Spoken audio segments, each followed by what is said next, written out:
Hello everyone and welcome to another edition of our video newsletter. In this video, I want to answer a question that was asked by a family that had reached out to us about filing a Marchman Act. And the question was, Mark, will this be a smooth process? Should we expect any bumps in the road? Now I can tell you the majority of the cases that we file go smoothly. We go through the assessment process, there's a treatment services hearing, and then the person goes off to treatment. And for all intents and purposes, things go well for the next 90 days.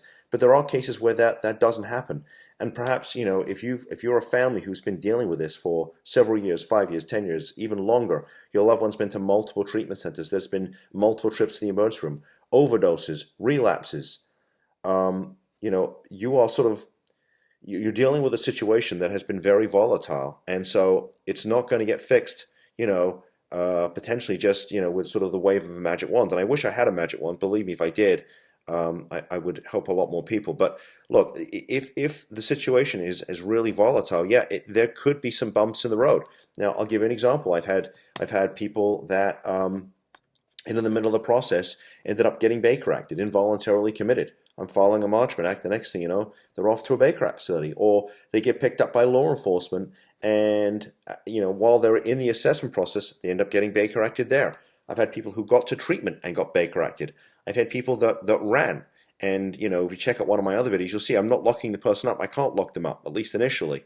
And so yeah, I mean there can be bumps in the road, and there can be bumps in the road for the family too. I know this is, look, filing a Marchman Act or a guardianship. It's a serious commitment of time, of energy, and money, and it's an emotional experience to have to do this. And there are going to be times where the family says, maybe we shouldn't have done this. Is this the right thing? And so I get it. I really do. I mean, this is an exhausting process for you, and even for us as lawyers, it's emotional work. This is the only thing we do. So this is what we signed up for, and we love what we do. But not every case is going to be smooth. And as I tell families that we speak to, look, we're going to hold your hand through the process, and we're here for you.